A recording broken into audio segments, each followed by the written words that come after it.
विरोध पर नरमिले सरकार स्मार्टफोन रे संचार आप बाध्यतामूलक नुहे एने स्पष्ट करिसेंती दूरसंचार मंत्री ज्योतिरादित्य सिंधिया। यूजर चाहिए संचार आप को डिलीट करि पारिबे। पूर्वरु संचार साथी आप रहिबा बाध्यतामूलक करथिले केंद्र सरकार। भारत में जो सब स्मार्टफोन बिक्री हेबो संचार साथी आप प्री इंस्टॉल करबा पई निर्देश दिया जाइथिला। एहाको डिलीट करा जाई पारिबो नाही कि डीएक्टिवेट मध्य करा जाई पारिबो नाही बोली कहा जाइथिला। जहाको कार्यकारी करबा को मोबाइल कंपनी को 3 मास समय देइथिले केंद्र सरकार। मात्र विरोधी प्रबल चाप प्रयोग करथिले।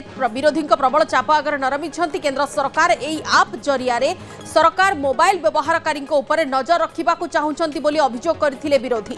एहाकु नै आज संसद में प्रबल होहल्ला देखा मिला। संसद बाहर भी विक्षोभ प्रदर्शन करथिले विरोधी। जहाँपर सरकार नहीं यूटर्न कहते संचार साथी आप बाध्यतामूलक नुहे। यूजर्स चाहिए एहाकु डिलीट मध्य करि पारिबे।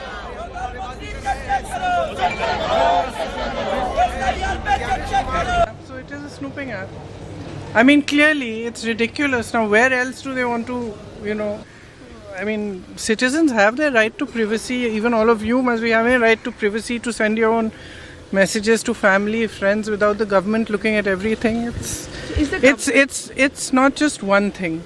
It's not just snooping on the telephones. It's overall.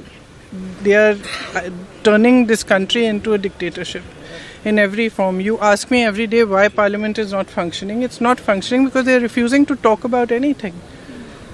So it's very easy to blame the opposition, but the fact is they are not allowing any discussion on anything, and that is not democracy. A healthy democracy demands discussion, and everybody has different views. You hear them out. It's a very fine line between fraud is easy to report and we can see everything that every citizen of India is doing on their phone. So that's not how it should work.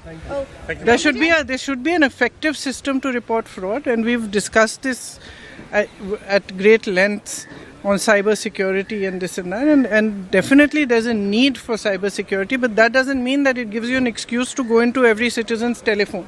I don't think any citizen would. आज तक करीब 1.25 crore mobile connections, fraudulent mobile connections इस जन भागीदारी के आधार पे ही disconnect हुए। करीब 20 लाख फोन जो चोरी हुए थे उनको ट्रेस किया गया है। 7.5 लाख फोन जो चोरी हुए थे उनको वापस उपभोक्ता के हाथ पे पहुंच चुका है। करीब 21 लाख फोन उपभोक्ताओं के रिकॉग्निशन और रिपोर्टिंग के आधार पे ही डिस्कनेक्ट हुए हैं। तो एक तरफ जहां दूरसंचार के आधार पर देश का एक नागरिक कनेक्ट हो रहा है, वहीं दूरसंचार के आधार पर कई ऐसी शक्तियां भी हैं जो इस दूरसंचार की सुविधा का दुरुपयोग करके लोगों के ऊपर फ्रॉड कर रही हैं, लोगों का पैसा ले जा रही हैं, लोगों के फोन्स चोरी कर रहे हैं, और उसकी सुरक्षा में जनता की भागीदारी हो, इसके आधार पर संचार साथी ऐप का नियम हमने बनाया है। एक मिनट, इसके आधार पर ना कोई स्नूपिंग है, ना कोई कॉल मॉनिटरिंग है। अगर आप चाहते हो तो इसको आप एक्टिवेट करो, अगर आप नहीं चाहते तो इसे एक्टिवेट मत करो। सुनिए ना, अगर आप इसको अपने फोन पे रखना चाहते हो तो रखो, अगर आप इसको डिलीट करना चाहते हो तो डिलीट करो।